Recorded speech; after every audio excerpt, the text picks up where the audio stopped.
El libro de Santiago.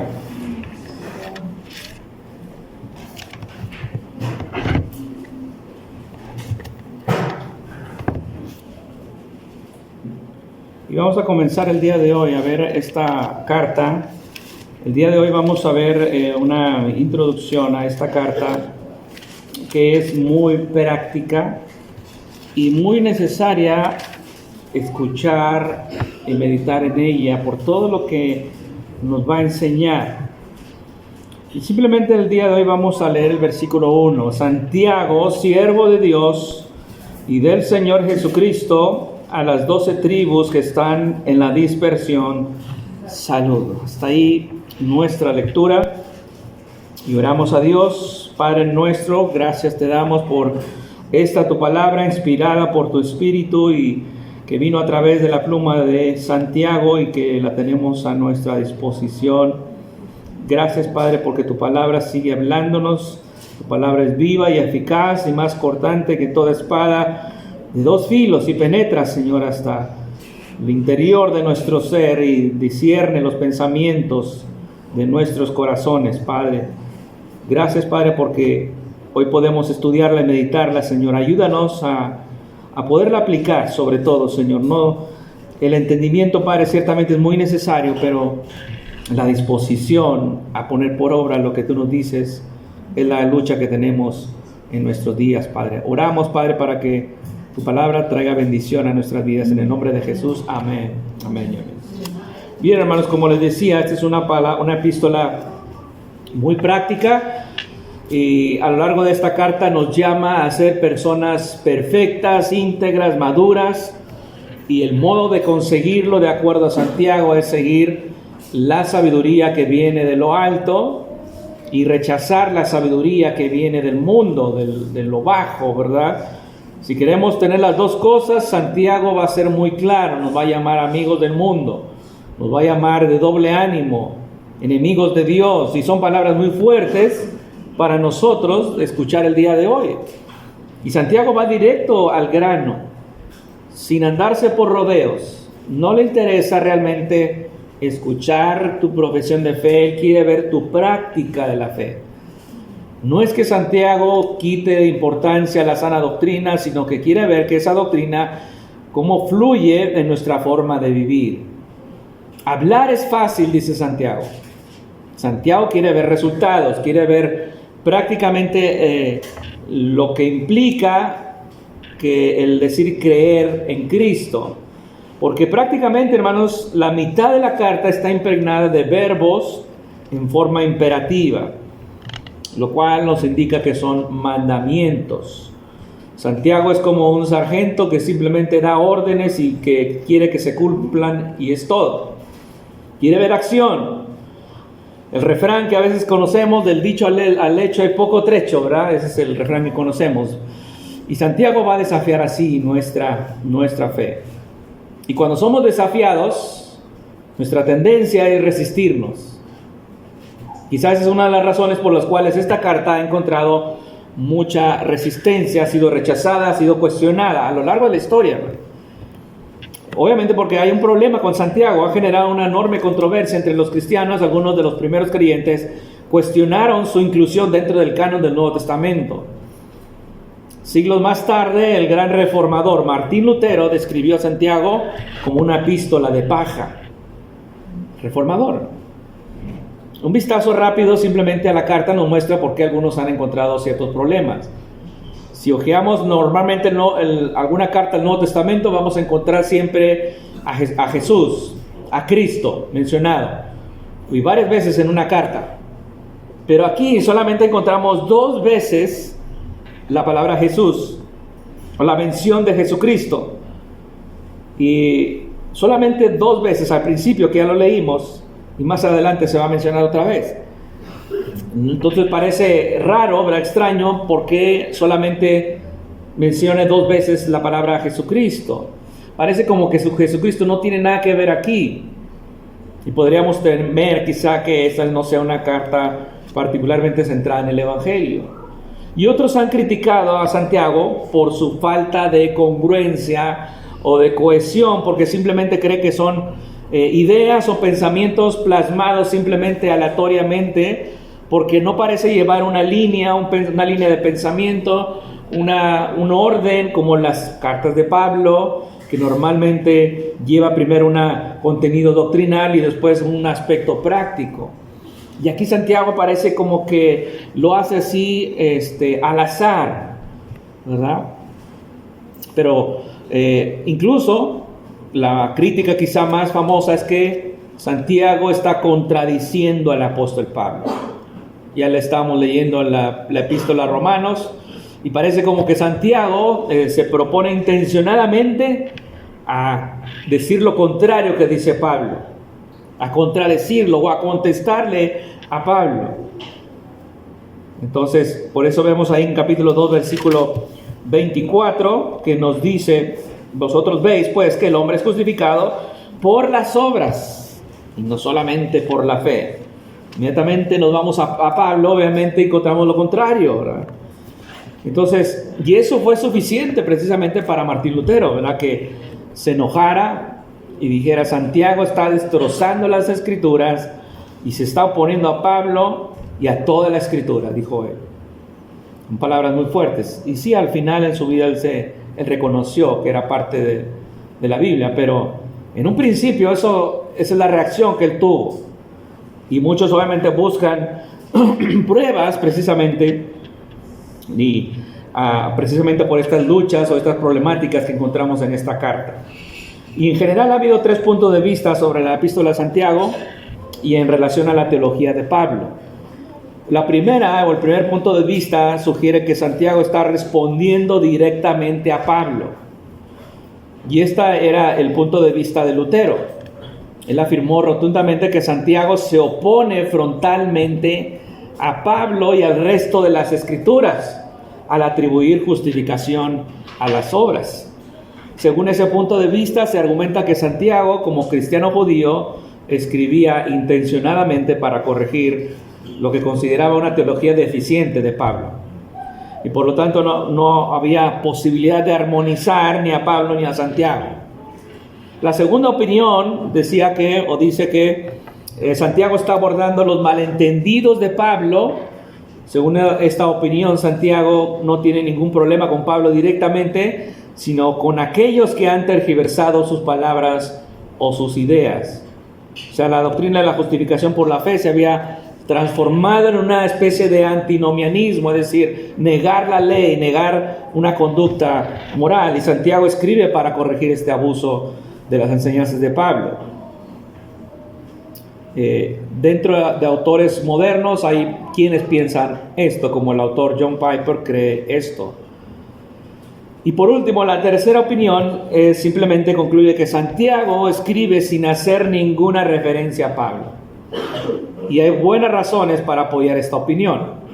Una buena razón para leer Santiago al margen de Pablo es que esta epístola probablemente fue una de las primeras que se escribieron del Nuevo Testamento. Es el primer libro, carta escrito del Nuevo Testamento.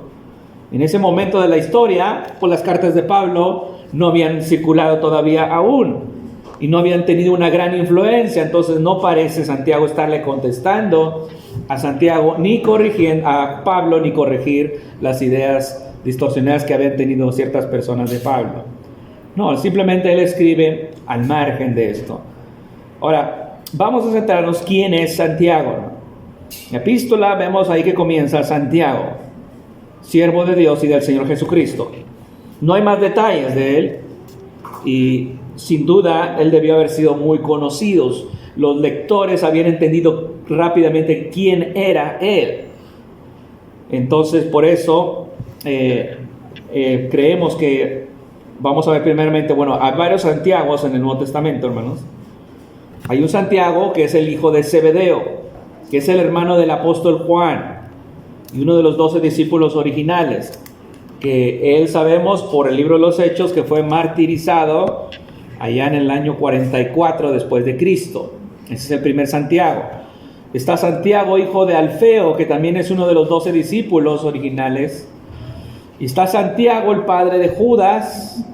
Y está Santiago, el hermano de Jesús, quien era el líder de la iglesia en Jerusalén. La gran mayoría de los eruditos coinciden que el autor de Santiago es el medio hermano de Jesús, en la carne, por supuesto, que al parecer, o vamos a ver que él no creyó en Jesucristo o no lo reconoció como Mesías mientras estuvo en su ministerio terrenal. Él se convirtió en líder de la iglesia posteriormente, en los años siguientes al día de Pentecostés, y se le llegó a conocer como Santiago el Justo. Pero noten, por eso ahí del texto dice siervo de Dios y del Señor Jesucristo. Él podía haber hecho valer su rango ahí y comenzar la carta diciendo: Santiago, hijo de la Virgen María, hermano de Jesucristo, que yo crecí con él, lo conocía mucho antes que ustedes. Pero Santiago escribe siervo de Dios. Él y su hermano Judas, que escribió también la carta a Judas, comenzaron sus cartas llamándose a sí mismos siervos, que significa esclavos. Y se refiere a aquellos que son propiedad de sus amos, no tenían derechos, vivían para cumplir la voluntad de sus amos. Y Santiago añade, siervo de Dios y del Señor Jesucristo. Y al mencionar ahí a Dios y a Jesucristo en términos iguales y al añadir Señor, la palabra del Antiguo Testamento para Dios, a Jesús, en Santiago afirma la deidad de Jesucristo. Es lo que está haciendo ahí. Entonces el hermano de Jesús no siempre lo consideró Mesías. En Marcos 3:21 ahorita vamos a ver que pensaban que estaba loco, de hecho Jesucristo, ¿no? Y aquí sin embargo Santiago proclama a Cristo como Señor y se llama a sí mismo siervo de este Señor y anima a tener fe en este Señor de la gloria. Su carta es un llamamiento a distinguir la fe genuina de la fe falsa, y él se expresa aquí como alguien que tiene una fe genuina en el Señor Jesucristo. Y él escribe con toda la autoridad de uno que había visto al Cristo resucitado, que fue reconocido como asociado de los apóstoles y posteriormente líder de la iglesia de Jerusalén, como vamos a ver. O sea, no tenemos un registro de la Biblia, pero la tradición nos dice que Santiago fue martirizado en el año 62. Y vamos a ver esto más adelante al final. Pero la historia es que los fariseos odiaron mucho a Santiago porque él era un hombre muy piadoso. Lo tuvieron envidia, vaya. ¿Ven? Aquí vemos un ejemplo de envidia llevándolo hasta la muerte. Y él fue alguien que sufrió por la causa de Cristo. Él no es ajeno al sufrimiento, sino que estuvo dispuesto a sufrir y a morir por Cristo. Y él era un hombre de oración, un hombre que oraba tanto que sus rodillas decían que parecían de camello, porque oraba mucho y sus dos rodillas estaban muy duras, ya callosas, ¿sí? ¿En qué fecha escribe? Bueno, lo más probable es que Santiago escribiera esta epístola como resultado de la turbulencia que hubo ahí en Hechos 12, una persecución. No hay mención ahí, en la carta no se menciona el concilio de Jerusalén, que lo vemos en Hechos 15, lo cual se esperaría si ese concilio se hubiese llevado a cabo. Y por lo tanto Santiago puede estar escribiendo en el año entre 44 y 49 después de Cristo. Y eso lo hace el primer libro escrito del Nuevo Testamento, el más antiguo, el primero que anduvo ahí. Y cuando él escribe a las 12 tribus que están en la dispersión, él está escribiendo, por supuesto, a judíos, porque hace mención de 12 tribus, o sea, la mención de los judíos, porque la iglesia primitiva estaba formada inicialmente por puros judíos. Prácticamente había muy pocos gentiles, así que los judíos eran salvos para este tiempo en que escribe Santiago, y era básicamente una iglesia judía. Los lectores eran judíos y el contenido de la carta los identifica además como seguidores de Cristo y que se reunían de acuerdo a capítulo 2, versículo 2, como dice ahí, que habla de vuestra congregación, literalmente en el griego es sinagoga. ¿Okay? Entonces ahí todavía ellos se reunían en sinagogas, a pesar de que era la iglesia de Cristo, eran miembros de la iglesia. Entonces habían sido dispersados por obviamente la persecución que hubo, que vemos en Hechos, que el mismo Esteban pudo sufrir esta persecución al punto de que fue muerto. ¿Y cuál es el propósito de la carta? ¿Cuál es el propósito de la carta? Bueno, el libro de Santiago tiene algo parecido con el libro de Proverbios, con el libro de Eclesiastés. Es muy parecido, tiene ese estilo, el revestido, obviamente el estilo del Antiguo Testamento, pero revestido con el Nuevo Testamento, con pensamientos como Proverbios y Eclesiastés. Y cuando hablamos del propósito, hermanos, a veces eso puede estar un tanto difícil o desafiante. Porque cuando vamos, por ejemplo, en el Evangelio de Juan, podemos leer el propósito por el cual escribe Juan. Primera de Juan también podemos entender el propósito. Y otras cartas se puede ser muy obvio el propósito de la carta, pero aquí no parece tan obvio a primera vista. Pero sí podemos detectar que hay tres temas principales dentro del propósito de esta carta. Los tres temas serían la sabiduría, la integridad y la comunidad. La sabiduría, la integridad y la comunidad. El primer tema, sabiduría, él como habla y escribe en el estilo de la literatura sapiensal antigua, escribe en la línea de Proverbios de Eclesiastés, como le decía, y hace referencia mucho al Sermón del Monte. De hecho, la teología de Santiago es muy práctica, no se discuten puntos doctrinales. Así como Proverbios simplemente da enseñanzas, y una enseñanza y otra. Y así Santiago hace lo mismo, hace énfasis en cuestiones como el trato a los pobres, cómo afrontar la persecución, cómo evitar el favoritismo, cómo controlar la lengua. Y entonces la sabiduría va a insistir en aplicar esta verdad a cada área de nuestra vida. Entonces, él habla abiertamente de la sabiduría, de hecho, en capítulo 1, en capítulo 3.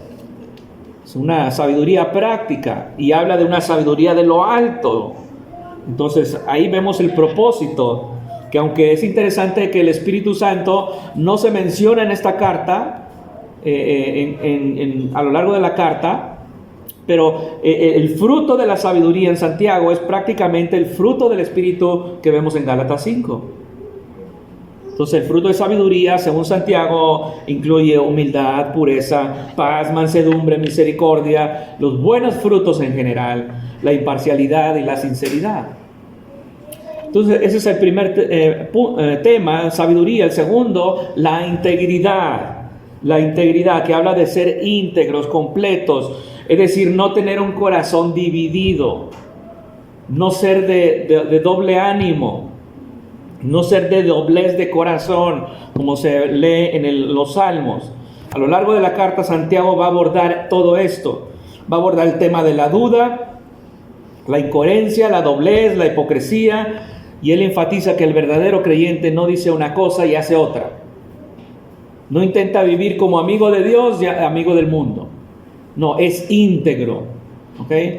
El que duda, por eso dice Santiago, el que duda es semejante a la onda del mar, que es arrastrada por el viento y echada de una parte a otra. Es un hombre de doble ánimo, pide cosas a Dios, pero no cree que las va a recibir. Eso es un doblez de corazón. No confía realmente en Dios ni cree en Él. En otros lugares las Escrituras hablan de esta idea de amar a Dios con todo el corazón, sin doblez de corazón, o de intentar servir a dos señores, como el Señor lo enseñó también. Entonces una persona íntegra va a demostrar este tipo de compromiso, independientemente de las circunstancias. Cuando llegan las pruebas incluso, no se va a apartar de seguir al Señor, va a seguir firme, va a mostrar firmeza. Entonces las pruebas ponen a prueba nuestra fe, pero los verdaderos creyentes van a aceptar las pruebas de nuestra fe, ya que nos van a llevar a un mayor crecimiento en la piedad y en el amor al Señor.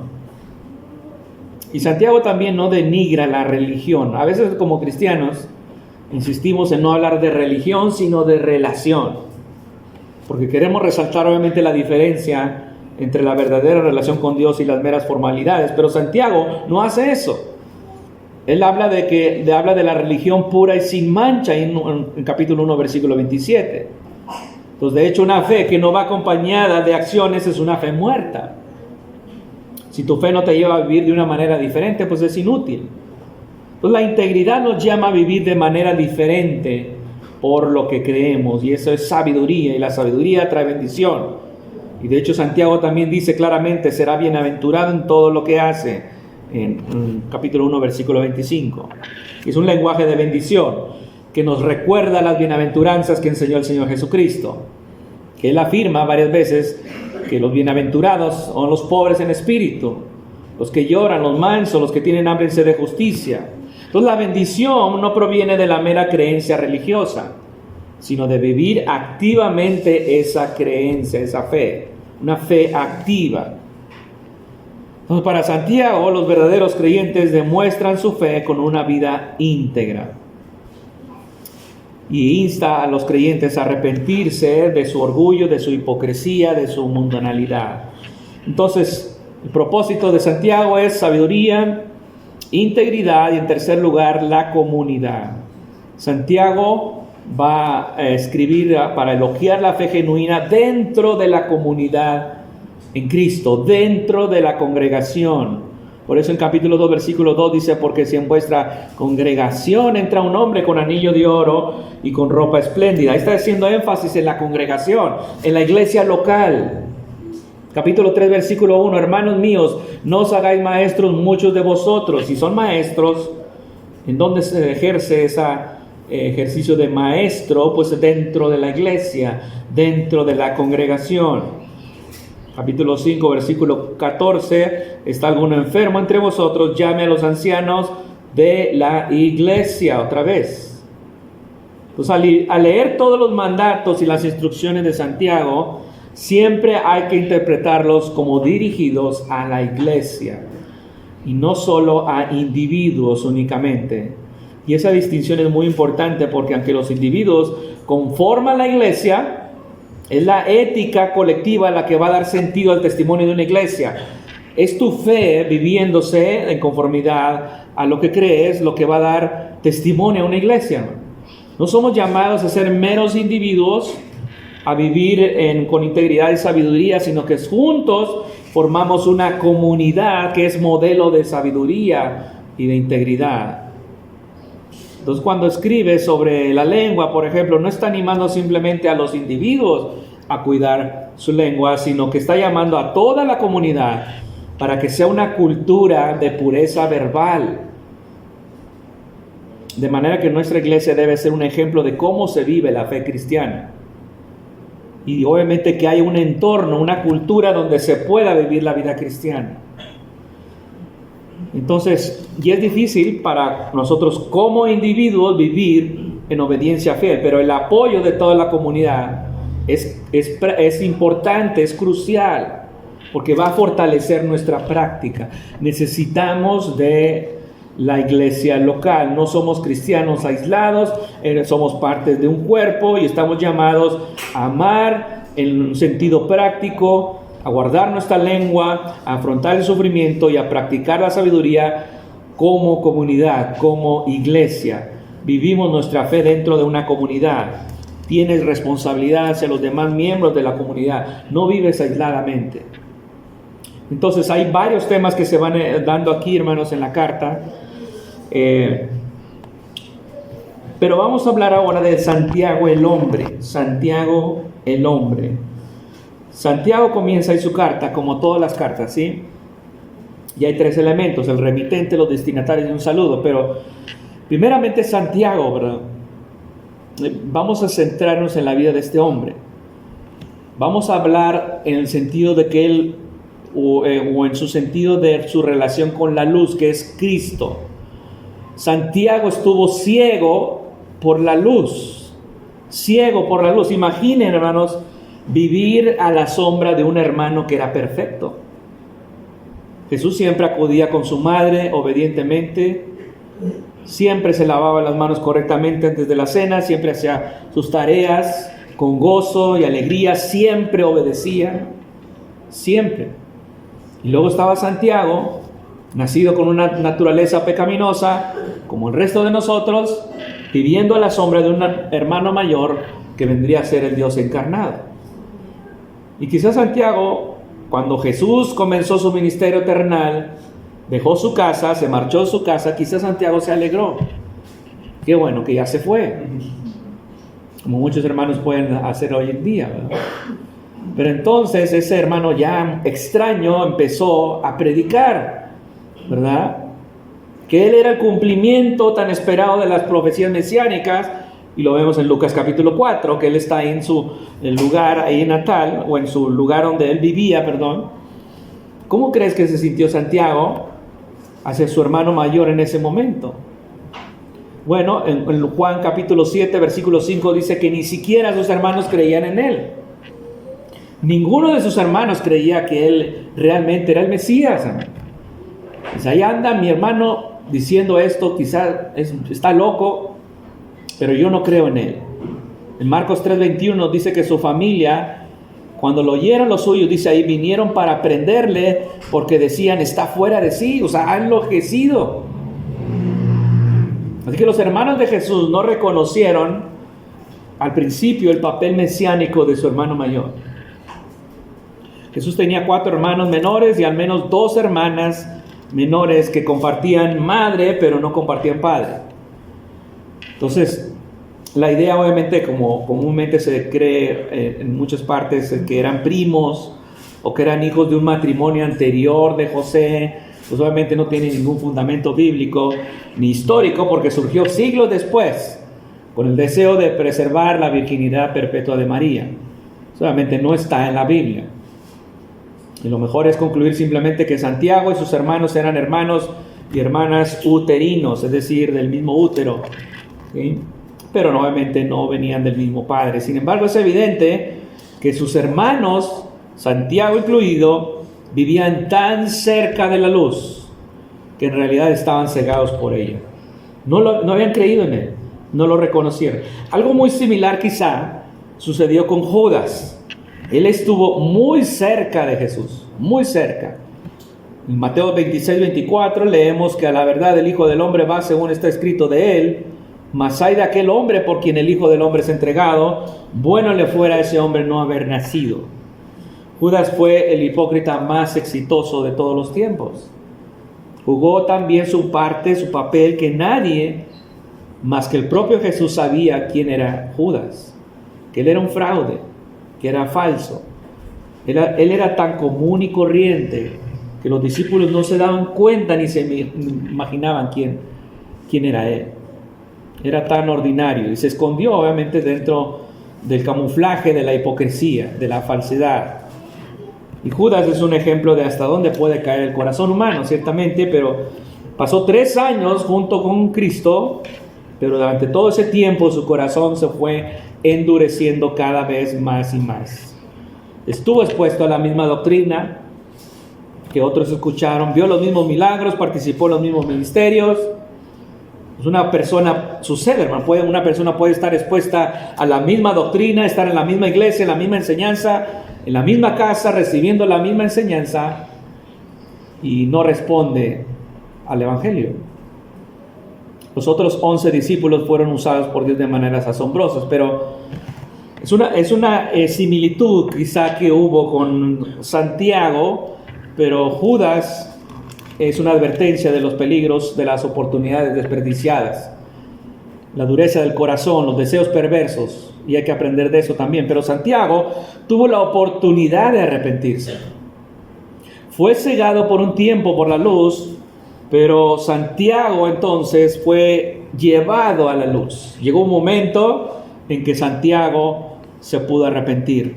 Ciertamente a lo largo de los evangelios vemos a Santiago en un estado de incredulidad, de escepticismo hacia su hermano mayor, pero las cosas no se quedaron así. Evidentemente fue necesario presenciar la resurrección para los hermanos de Jesús, para que reconocieran quién era él realmente.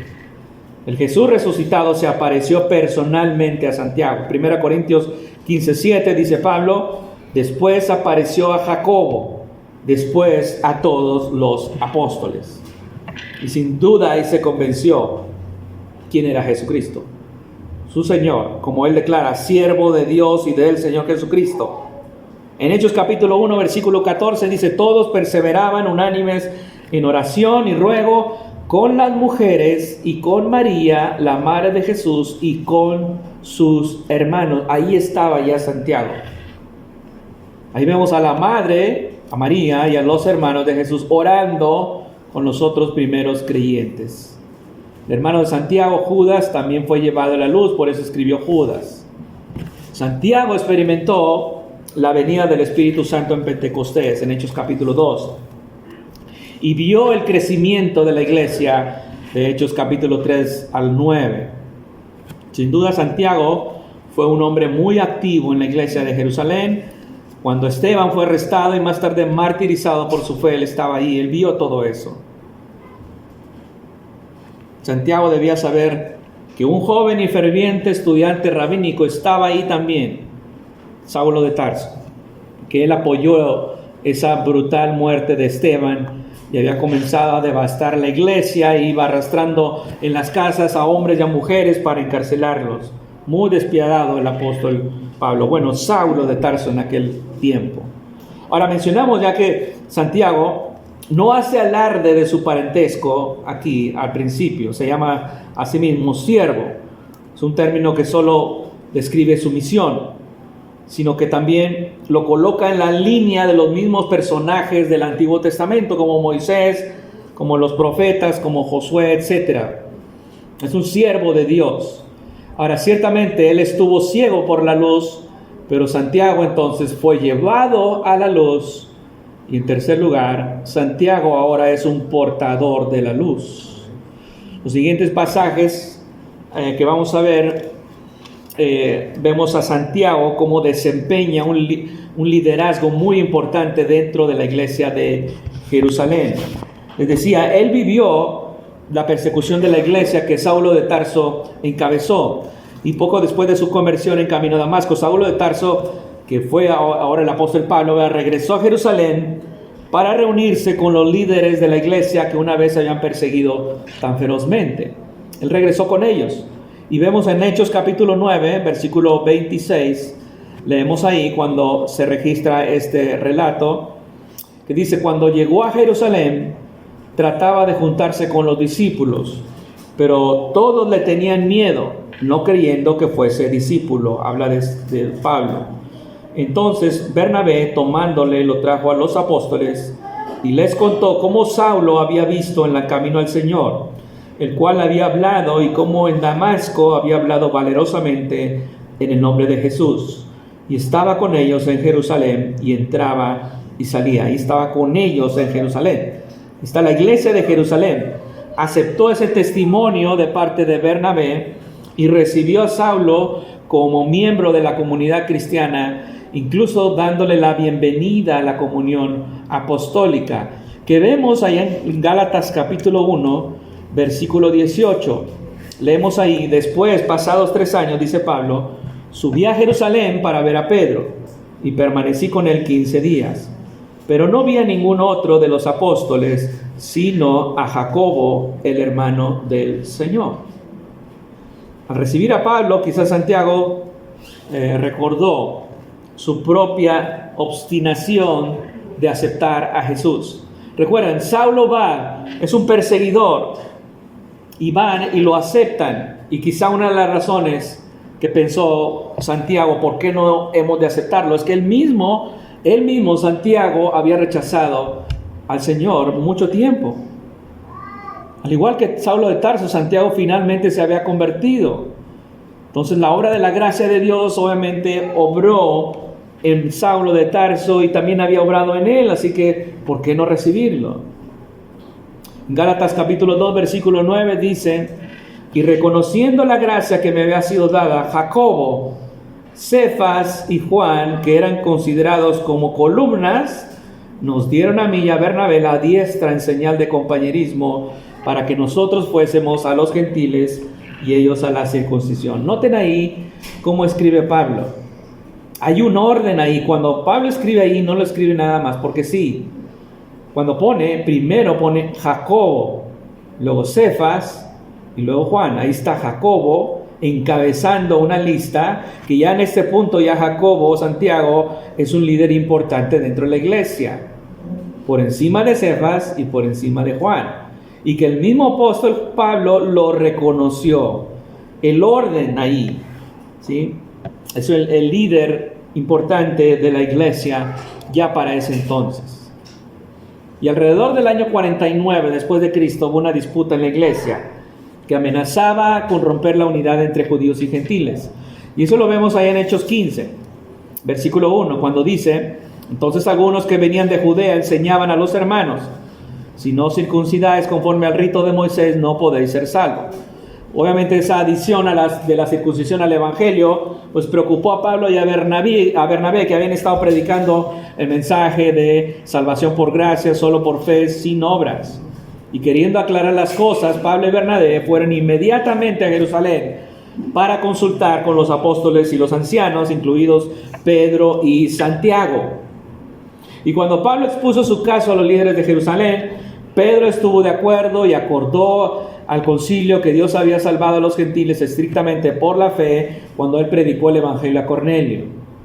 Así que después de que Pablo y Bernabé informaron sobre su ministerio milagroso, Santiago mismo se levanta y apoyó a Pedro y a Pablo, y dice en versículo 12: entonces, ya para concluir, toda la multitud cayó y oyeron a Bernabé y a Pablo, y contaban cuán grandes señales y maravillas había hecho Dios por medio de ellos entre los gentiles. Y cuando callaron, Jacobo respondió diciendo: varones hermanos, y da toda la instrucción ahí. Y note cómo finaliza el versículo 19: por lo cual yo juzgo que no se inquiete a los gentiles que se convierten a Dios, sino que se les escriba que se aparten de las contaminaciones de los ídolos, de fornicación, de ahogado y de sangre. Y ahí vemos las sabias palabras de Santiago que se convirtieron en la base de la decisión del Concilio de Jerusalén de afirmar el evangelio de Pablo de la salvación solo por gracia mediante la fe. Así que cuando uno lee Santiago, Santiago no está en contra nunca de Pablo. Y de acuerdo con Pablo y Bernabé, los apóstoles y ancianos de Jerusalén rechazaron firmemente la adición a las obras al evangelio. Y eso es algo que hasta la fecha debemos reconocer. Pero sin embargo, con el fin de mantener la unidad entre creyentes judíos y gentiles, el concilio de Jerusalén, note lo que les pidió a los gentiles convertidos: que evitaran las prácticas que los judíos consideraban ofensivas. En pocas palabras, Santiago quería asegurarse de que la fe genuina fuera autentificada por obras que honraran a Dios. Entonces Santiago aparece de nuevo en el libro de los Hechos unos 10 años más tarde, en el año 58 después de Cristo aproximadamente, poco antes de ser arrestado y enviado a Roma. Pablo llegó a Jerusalén tras ese tercer viaje misionero y se reunió con Santiago, que por entonces ya era claramente el líder de los cristianos en Jerusalén. Y en un intento por exonerar a Pablo de las acusaciones que él había recibido, de que él había animado a los judíos a abandonar sus costumbres judías por ir a la fe de Cristo, Santiago y los demás ancianos de Jerusalén animaron a Pablo a participar en un ritual de purificación en el templo. Esto es interesante, ¿no? Porque eso lo vemos en Hechos 21 y amerita todo un estudio sobre eso. Pero aprendemos que Santiago, un judío que vivía en Jerusalén y lideraba a los creyentes judíos, seguía guardando la ley, ciertas cosas de la ley, como un testimonio para los compañeros judíos, que Pablo también hace en Hechos 21, se restauran la cabeza. Entonces eso es algo interesante, pero recuerden, como Hechos es un libro narrativo, no es doctrinal, no debemos hacer doctrinas de una narración, hay que tener cuidado en cómo interpretamos eso. Obviamente lo último que quería era Santiago, lo último que quería era que su fe genuina en Jesús como el Mesías fuera difamada, porque ellos habían dado la espalda abruptamente a la ley de Moisés. Obviamente la ley nunca ha sido un medio de salvación, pero Santiago y muchos creyentes judíos eran un medio de testimonio para los judíos incrédulos, por eso lo hacían. Y los historiadores nos dicen que Santiago siguió viviendo y enseñando en Jerusalén, convenciendo a muchos judíos y visitantes de Jerusalén de que Jesús es el Mesías, el Hijo de Dios. Y fue muy estimado por su piedad. Le decía, tanto tiempo arrodillado en oración que le decían rodillas de camello. Y ni siquiera sus oponentes los escribas, los fariseos, podían encontrarle alguna culpa en él. Obviamente lo único que le criticaban es que decía que Jesús era el Mesías. Sin embargo, la fe auténtica de Santiago terminó por costándole su vida. Su verdadera fe en Cristo le llevó a la muerte, pero fue demostrada a través de buenas obras. Fue fortalecida por el sufrimiento, fue sazonada por toda esa sabiduría que vemos aquí en su carta, que vamos a ver, y que eso provocó la ira de la élite religiosa de aquel entonces, que era más celosa, más fanática cada vez, y sus palabras y sus obras obviamente trajeron a muchos judíos a Cristo, pero también los oponentes obviamente terminaron por hartarse de él y lo mataron. El historiador Josefo relata que Santiago fue simplemente apedreado, pero otro historiador llamado Eusebio cuenta que fue arrojado desde lo alto del templo y luego golpeado hasta la muerte con un garrote. De todas maneras, él sufrió, hermanos, por su fe.